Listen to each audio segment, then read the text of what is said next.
there. Yes, sir, Bob. We're a little close, aren't we? Yeah, we're a little close. And make sure my Spock eyeballs are good. All right, so let's uh okay, Google Chrome is using webcam. I don't know why that's up there. Hide notification. Ah, all right, Psycho, the god of destruction. Good morning. Okay, we're just going to wait a few minutes here for a few people to get in and chime in and say hello and good morning and get all that done and over with. I know I need a shave, and this is awfully close, isn't it? Oh my goodness! Like, what the heck is with this? Ooh, gonna scare the crap out of people. So I've set the webcam up on my steering wheel. So hopefully everyone's doing good this morning. Good morning from Tim Hortons Coffee. Although the coffee's not Tim Hortons, just the cup is. Mm. Oh yeah, baby. Okay, so we're gonna do a test in a little bit to see if my Discord volume transfers over. I've got Doc in Discord, and we're gonna see if his voice comes over. So you guys will have to let me know if you can hear him when I do get him to speak. He's having breakfast right now. But anyways, Trucker Jason, good morning. Yeah, so we're waiting. We're going to talk about the FMCSA's new ruling and kind of what it's about, sort of ish, maybe ish. We're going to read that. And then if we have time towards the end, we'll talk about the driver shortage thingy my bubber. Other than that, I don't know. How's everybody's week been? Yes, sir, Bob.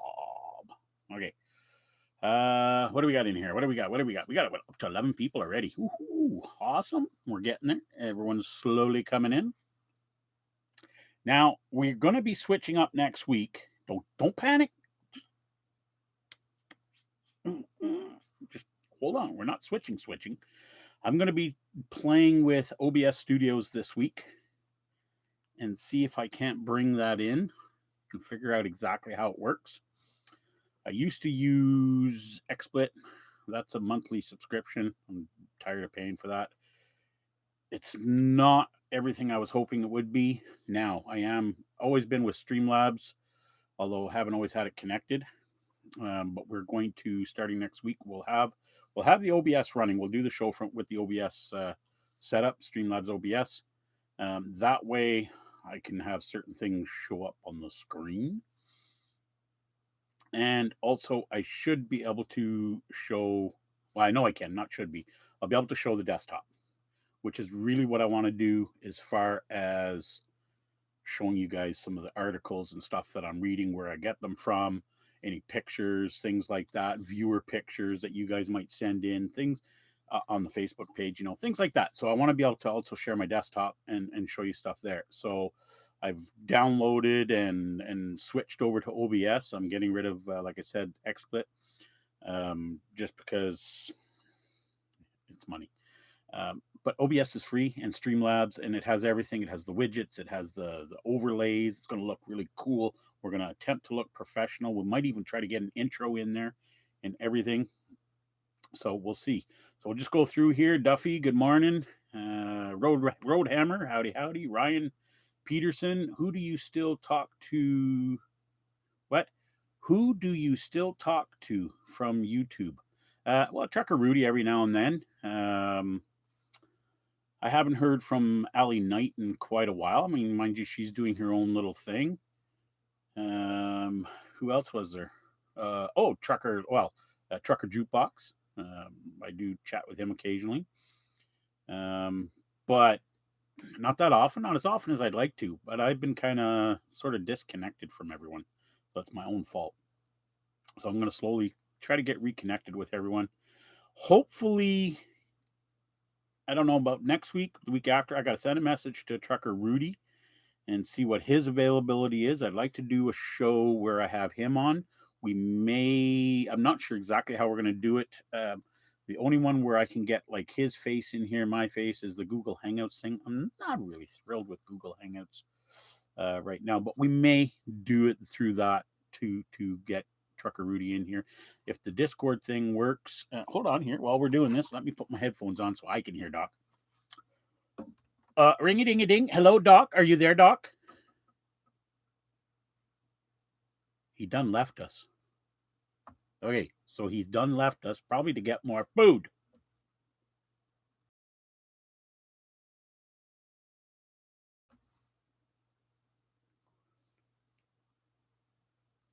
All right, viewers, did you hear that? Okay, so I'm going to check with the viewers now. I'll get back to you in a minute because I got to stop pressing the button. Okay, so did you guys hear that? Yay or nay? Give us a thumbs up if you heard Doc. If you didn't hear Doc, say I didn't hear nothing. Just let me know. I don't know if it's picking up Doc's voice that was in Discord. I may have to do something separate. I don't know. I don't. Oh, Duffy says we did not hear Doc. Okay. I'll have to fix that. Doc, they didn't hear you. I don't have my headphones on, so I don't know if you want to jump into the live stream anyways. But yeah, so we'll have to fix that later. So I just told him in the button thingy. All right, so we'll get that fixed. So, but I'd like to use the Discord. I don't have my headphones on, Doc, so I can't hear you. Okay. I knew you were talking, but I can't hear you. Anyway, okay. So we're 6.5 minutes into this, and we haven't done squat other than ramble. Let's get to the topic of our show. We've got a whole bunch of you in here. I want to thank each and every one of you. Welcome you here this June 3rd, 2018, for this fabulous occasion of me. I know that's pretty pathetic, isn't it? All right, let's go.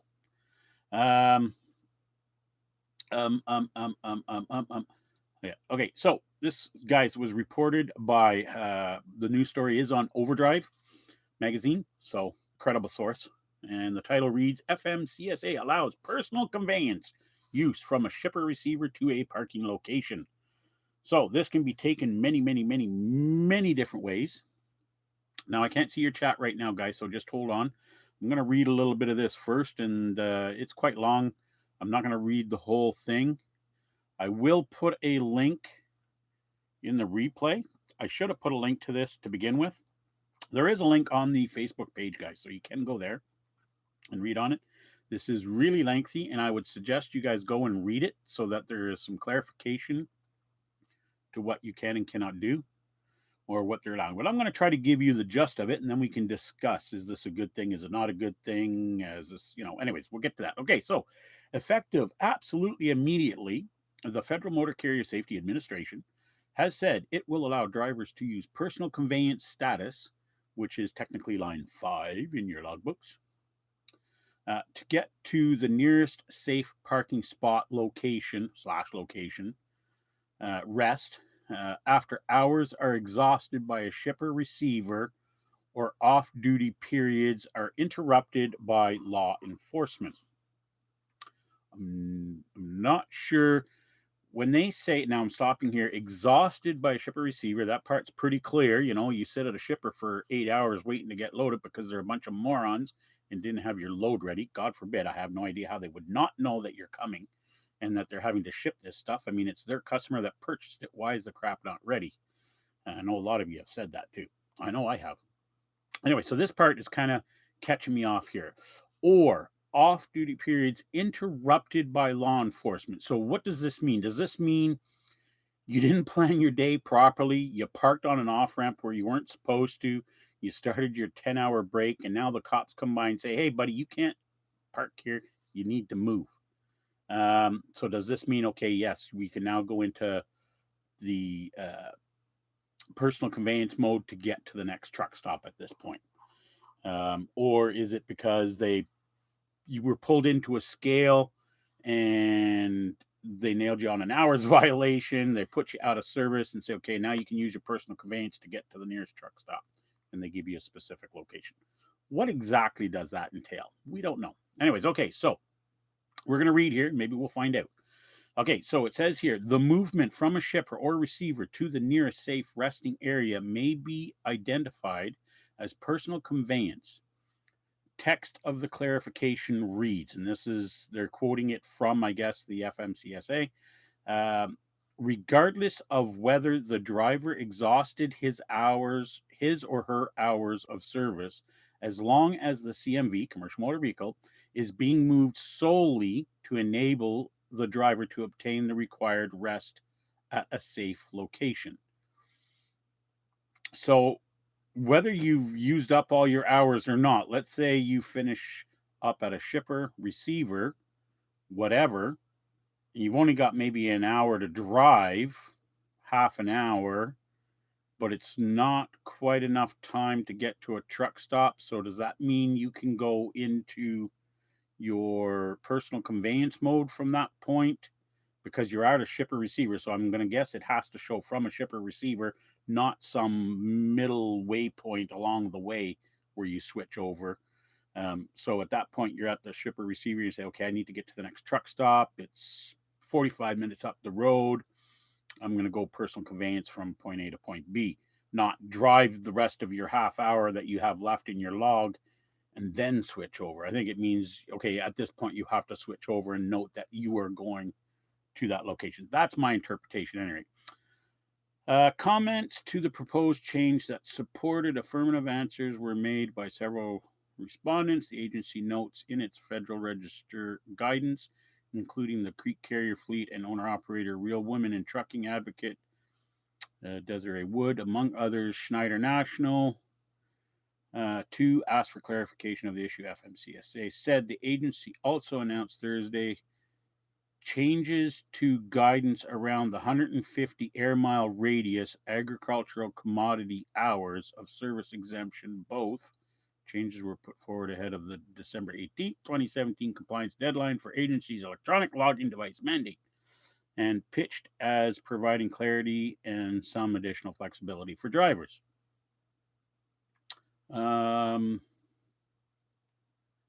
The new interpretation of when it is legal to use a truck for personal conveyance allows use of personal conveyance whether the truck is loaded or not. Whereas before, the truck could not have a load on it and you could not be under a dispatch. Now, I'm guessing they're saying it doesn't matter at this point. You can use it to get to a rest place. Okay, so perhaps more significantly, the guidance provides relief for owner ops and drivers, hopefully for an answer to the question of whether it is appropriate to use a personal conveyance status. Meaning, I guess there was a lot of confusion as to when you could use it. Now, I guess it doesn't matter. You can use it at any time. I think there's probably still a limit as to how far you can go. I'm just looking here real quick. Okay, so I'm going to get back to you guys here now and see what's going on in the chat. I didn't get to everybody, so Roadhammer, yeah. Roadhammer says, thank you. You watching your videos got me into trucking. Awesome. Janet Walker, or Walter, sorry. Good morning. Ivan, good morning. I didn't even say hi to Steve. Eric St. Louis, good morning. Simon. And I wonder if drivers will use it to save their driving time. I could see them doing it, yes and no at the same time. There's a limit to the rules, Jerry. I know there's going to be a limit. And again, I don't know if I should, I don't want to waste too much. I should have glanced down earlier.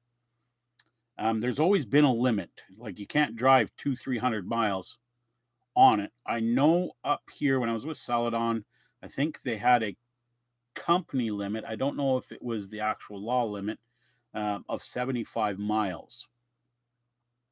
Maximum of 75 miles. Now, what does the FMCSA state? I can't see it offhand here.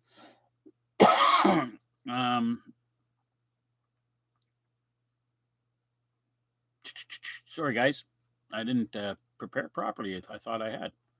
I was only planning on reading the first few paragraphs. Changes to guidance around the 150.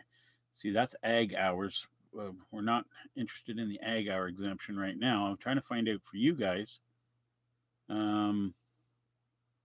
It doesn't actually specifically say here, but it still might be around the 100-mile mark. So don't think that you guys can go tramping around the country, using your personal conveyance. So basically, if you pull into a shipper, receiver, whatever, you're done loading, unloading. They've taken an unreasonable amount of time. And I personally think FMCSA should go after these guys.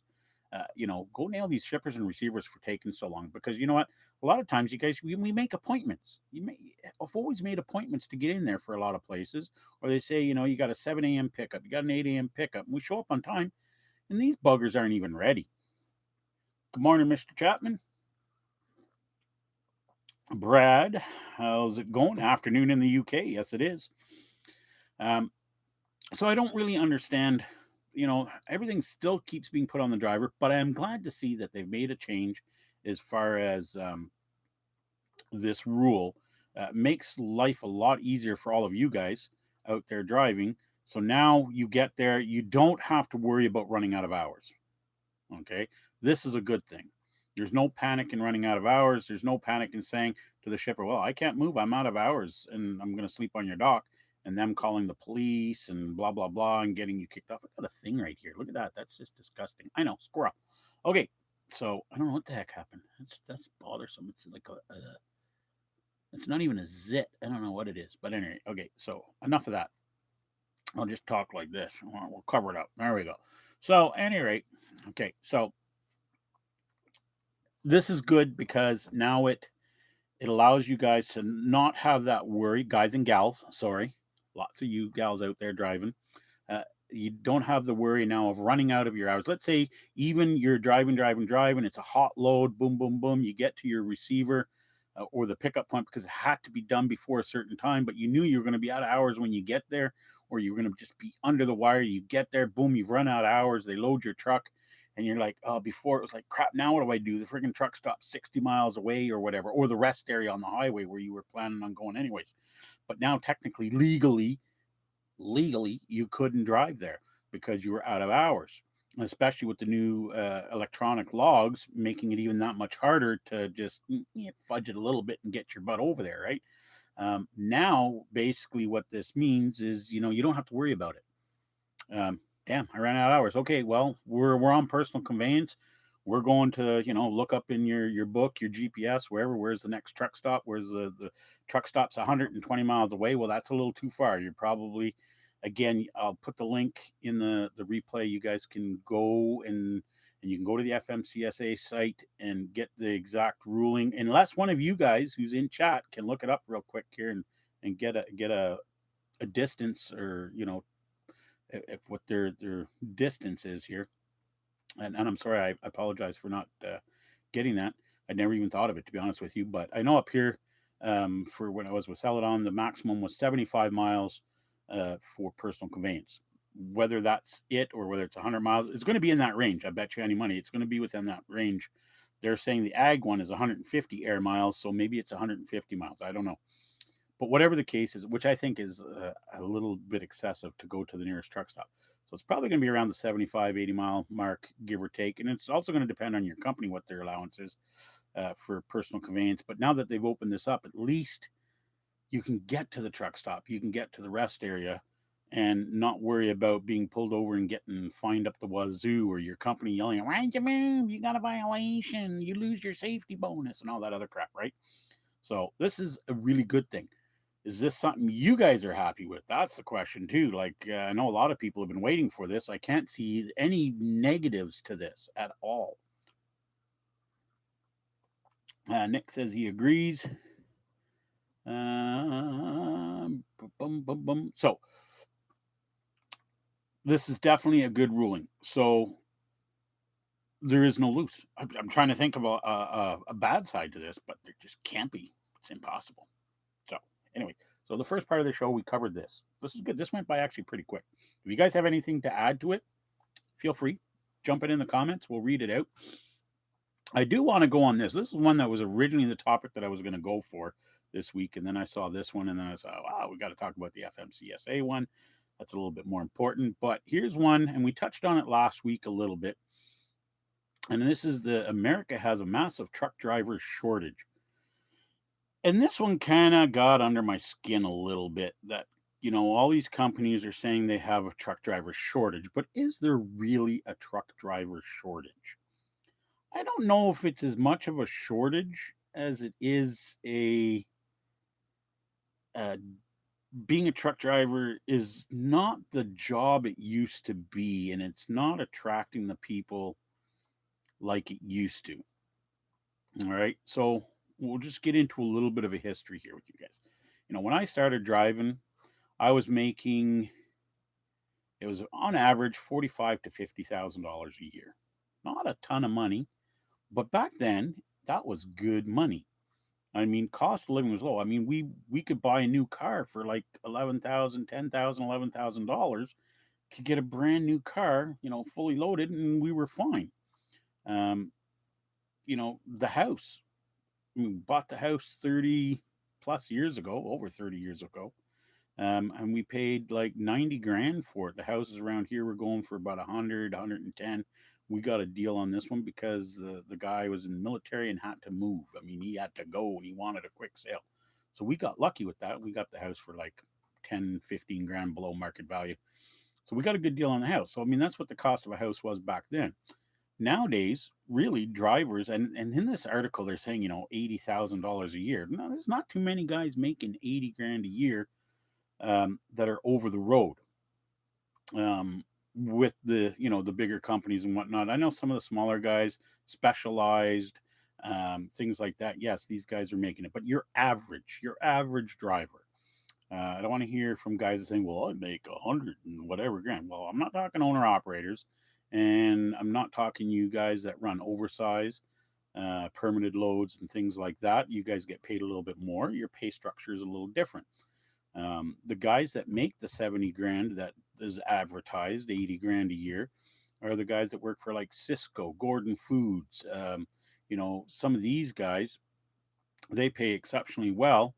But the problem is you're working your ass off all day long. I mean, you're humping, humping, humping. There's just no stopping, other than driving to the different locations for your deliveries, but you're humping, you're hand bombing. I mean, you're earning your money. So no problem there. And then you union guys, obviously, are going to make more money too. I'm talking your average over the road guy that works for Swift, works for Schneider, works for Celadon, works for Knight, works for Prime, works for whatever. You longer over the road drivers, you're not making this 80 grand a year. And I'm hard pressed to say I'd like someone to prove it to me that you are. And there's probably going to be a catch in there as to why you're making that extra money. But just your average guys, and from the articles I've been reading and from my mathematics as far as when I was working at Celadon, now this was a couple years ago, so I'm going by the rates they were paying then. I know they're paying a little bit more now, but they're still not giving the averages in miles that you should be getting. And it's this whole cent per mile thing that's a really archaic way of paying people.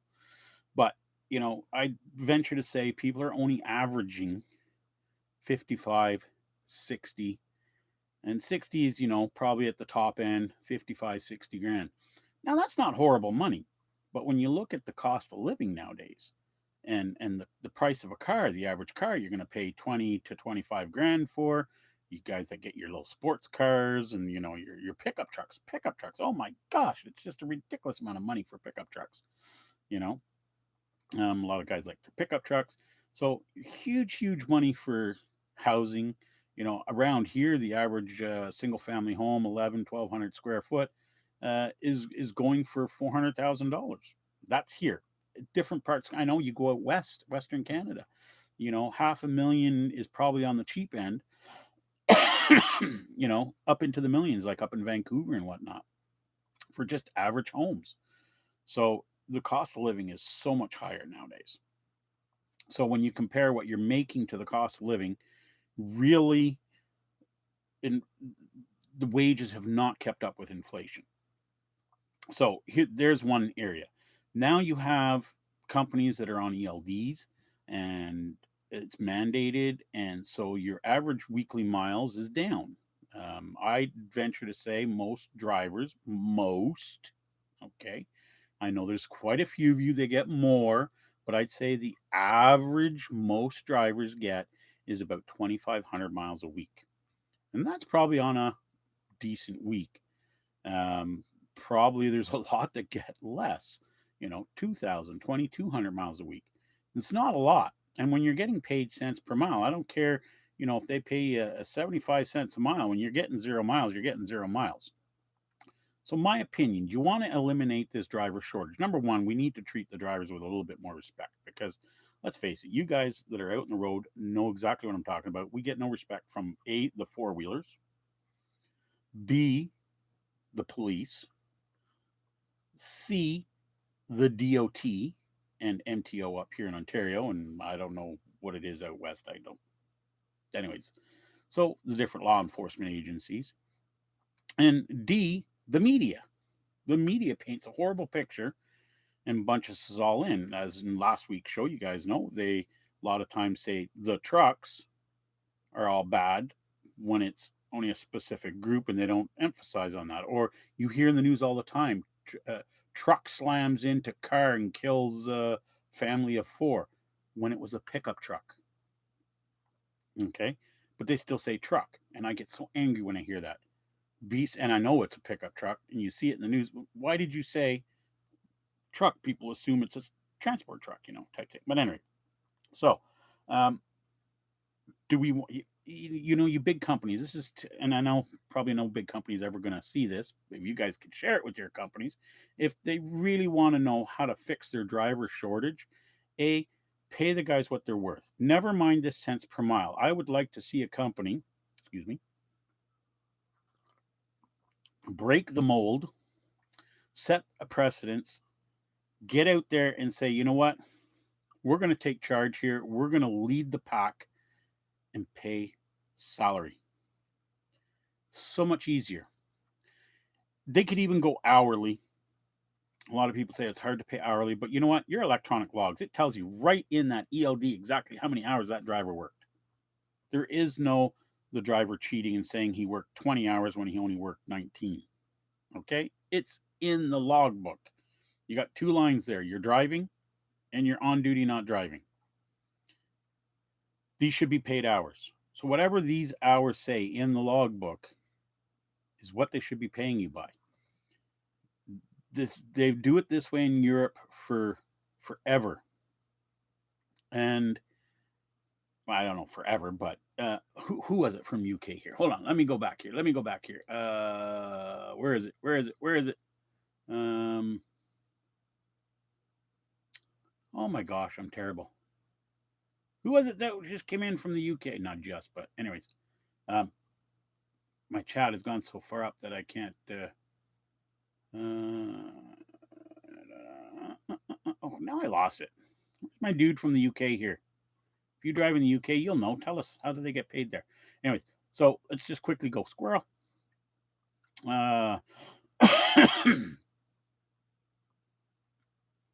Duffy, you don't count for anything, for God's sakes, man. No comment. Guys, don't worry. It's just Duffy. Let's see here. Stapler says if there was a shortage, I feel like the pay would go up. It's just market forces, supply and demand. Yeah, exactly. It's a shuffling of people and a lot of people not getting in the industry anymore because is it worth it? That's the question. And it all depends on the lifestyle is hard. It's not easy, that's for sure. The shippers, receivers should be held accountable for holding us up. Yep, it should be. And this whole you get the first 2 hours free is a bunch of BS. They should be paying you for dock time right off the bat.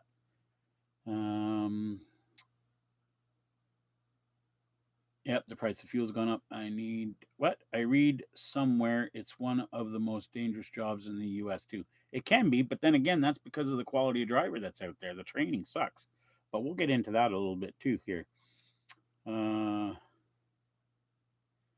yes, but the problem, okay, so Trucker Jason says it's not the CPM that bothers me, it's the lack of miles per day that bothers me. But that's the problem, is you're not going to get the miles that you used to. You're on ELDs, the shippers and receivers take so long, everything slows you down. The odds are stacked against you to not get those miles anymore. And a lot of people yell at the companies, oh, you're not giving me miles, you're not giving me miles. Well, their hands are somewhat tied. Like, I'm not going to defend them, but at the same token, their hands are tied in little ways by the laws, shippers and receivers. Those are their customers. And if the customer says, well, it's going to take me 8 hours, I'm not paying extra for that.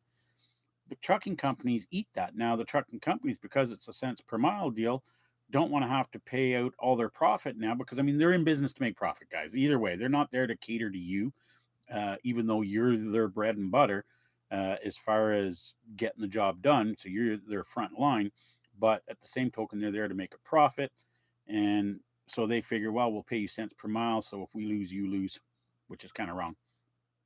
Um, but anyways, no, they would eliminate this. You wouldn't have to be worried about your miles per day if you were getting paid a salary. I mean, if you were making a flat salary of, let's say, a performance based salary, which would be the best. So the performance based salary would be, you getting a base pay based on doing a minimum miles. So let's say your base pay performance is for 2,500 miles or 2,000 miles, let's say. So you're going to get X amount of dollars, let's say $1,000 a week. And your minimum requirement is 2,000 miles. So anything less than 2,000 doesn't matter. You're going to get the $1,000. Now, if you hit certain marks above that $2,000, well, then there you get an increase. So it steps up by, I don't know, every 500 miles. So if you hit 2,500 miles, um, or anything above 2,000 miles, like between 2,000 and 2,500, you get an additional $500, let's say. Um, and I'm just using round numbers here, guys. There's no calculation as to what it would work out to. Okay, so don't try to jump. Well, that only works out to whatever. Who cares? That's not the point. So for every increase, if you hit 3,000 miles, between 2,500 and 3,000 miles, and you get another increase, um, base increase. So it's all performance based. So that, everything up to 2,000 miles, you get paid the minimum base salary of $1,000 a week. And so that way, if you sit at a shipper for 8 or 9 hours or 6 hours or whatever, you're held up by traffic, construction, you get DOT'd, whatever. You don't have to worry about it. You're not going to be in that rush to get those miles in because you need to get those 500, 600 miles in a day just so you can make a decent wage for the day. If you get 200 miles in, no, I got paid my money. I don't care. And it would eliminate all these accidents. Not all of them, but it would eliminate a lot of them because there's a lot of guys out there driving tired when they shouldn't be. And it's all because they're driven by the cents per mile thing. Got to get the miles in, got to get the miles in, got to get the miles in. So that would be a huge step forward. Let's see, look back on this app. Simon says, I'm not a trucker yet, but I know that as a trucker in Europe, you will be frowned upon by the people. They hate it that truckers are clogging up and down the highways, but still want shelves in the store stacked. Now that's worldwide. That's not even just Europe. That's everywhere. They hate us here. They hate us in Europe. They hate us in Africa. They hate us in China. Trucks are a nuisance to people. But like you said, they want their store shelves full. They want that Samsung phone. They want that Apple iPhone on the shelf when they go into the store to get it. But they don't realize that everything's got it. And then the people say, well, ship it by train. Again, this is an old saying. When was the last time you saw a train pulled up to a Walmart? This whole train adage is bullshit, and these four wheelers need to drop it. Tuffy says, well, fine then. I'm paid per hour driving dust cart lorry. Nice. And that's the way it should be, you know? I know a lot of local guys are paid hourly, but I think over the road drivers need to be paid a salary or even hourly based on their ELDs. It would slow a lot of people down. You wouldn't need to be in such a rush. And it would be a huge incentive for people to get into the business. And there wouldn't be this truck driver shortage that they're calling it. They're saying like upwards of 50,000 truck driver shortage. Well, no, it's because people are tired of being treated like dirt in this industry, and so they're just going about doing other things. One of the factors of me not going back on the road is because I see so many horrifying stories of these, and I seen it before I came off the road. The quality of drivers, and not to offend any of you guys, but the lack of common sense of some of these newer drivers going down the road is absolutely ridiculous. Guys, really.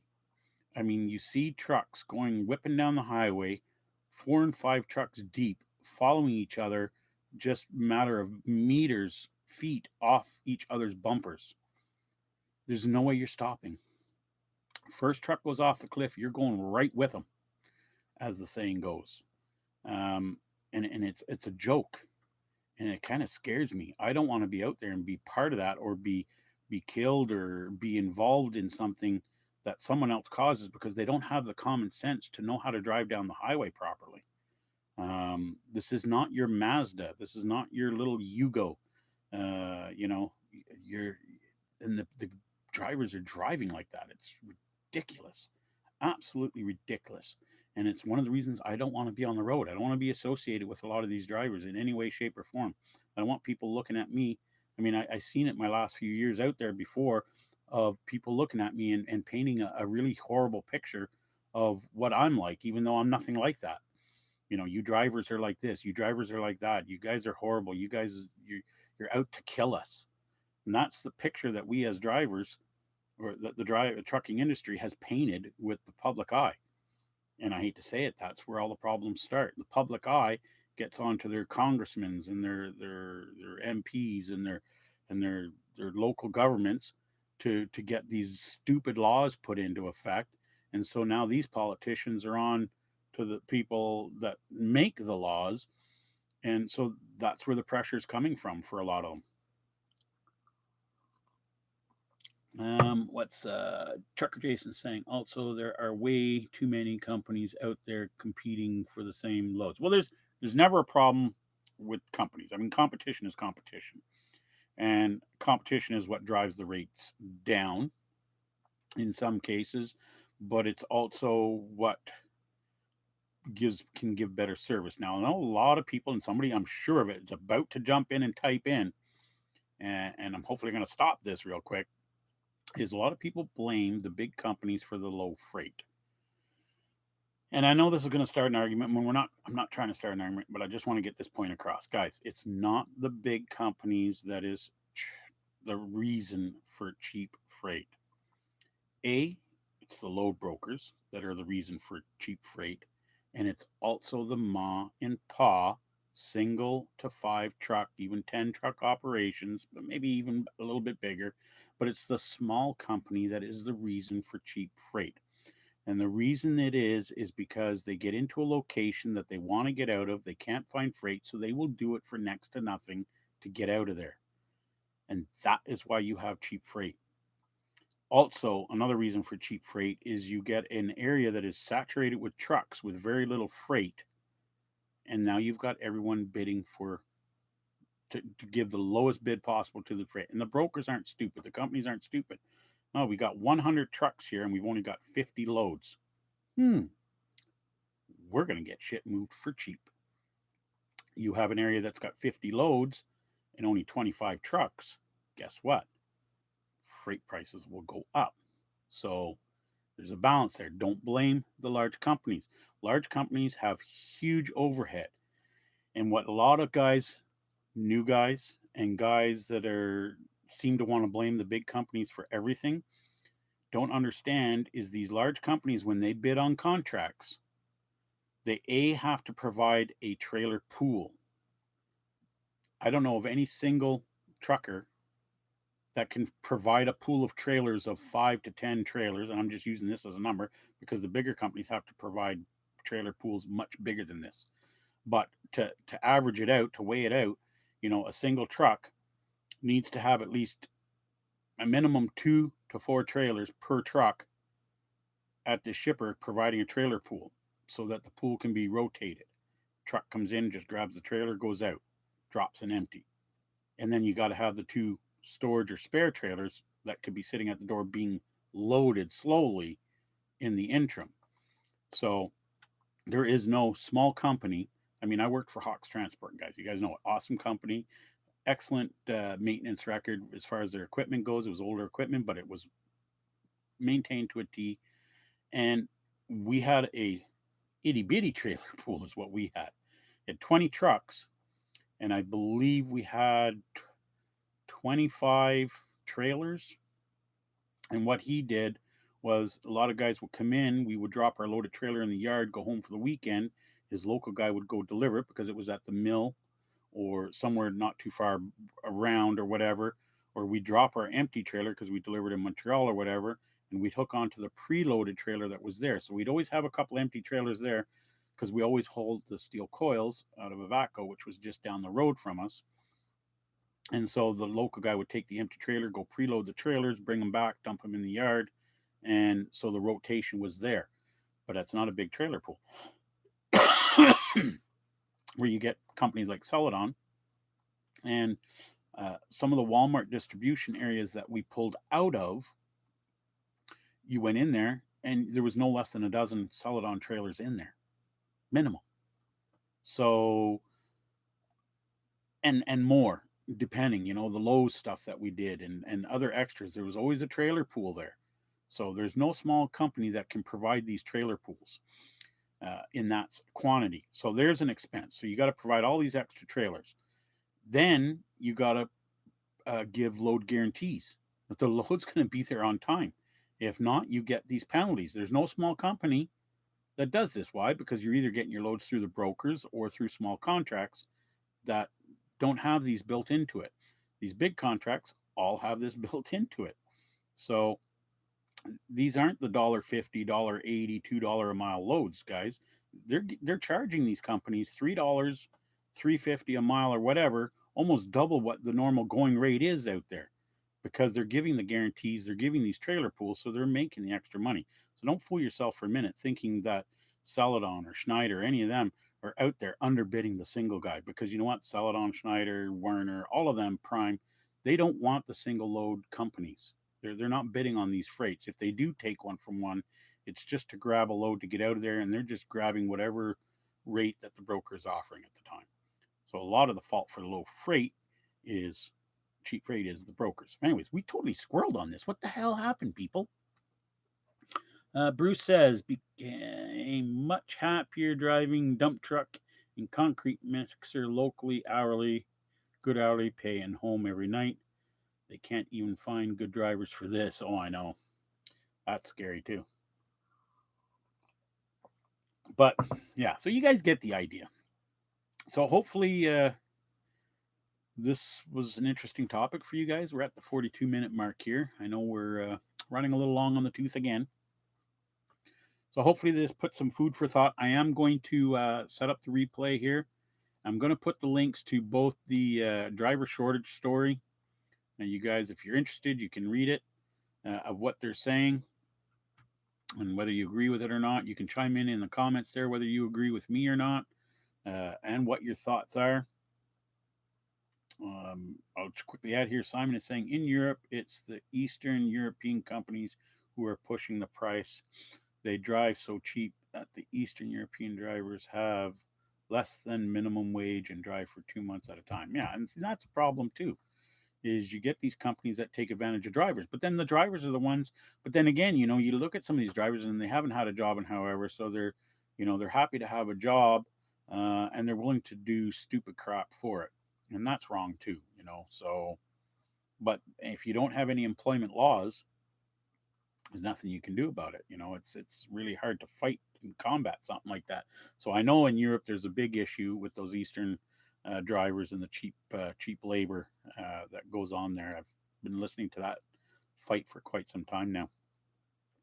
But anyway, guys, so hopefully today's topic and discussion, my thoughts, and again, my thoughts only, and other than what I read to you, please go check out the FMCSA for the exact ruling and allowances as far as what your distance is allowed for it. I know it's going to help a lot of you guys out. It's a ruling that should have been brought in a long time ago, but hey, let's be glad that they brought it in now and that we've got it. So, but I squirreled a few times, not too horrible. Don't forget to smash that thumbs up button. Share the video. Hit the subscribe button if you haven't already, if you're new to the channel. I know we're not doing the trucking videos, but this is all I can offer right now, and hopefully it's good enough. We'll get into some more interesting stuff. I know the first 3 weeks here now have been just me rambling my mouth off, but like I said, I am planning on bringing in like people like Trucker Rudy, and I'm going to get this all sorted out. So we'll probably end up doing the Google Hangout thing. As much as I don't like it, I'm going to see if I can restrict who comes in or whatever. and how that works again, so we can get Trucker Rudy in here. We might do once a month. An idea I've had was a trucker roundtable.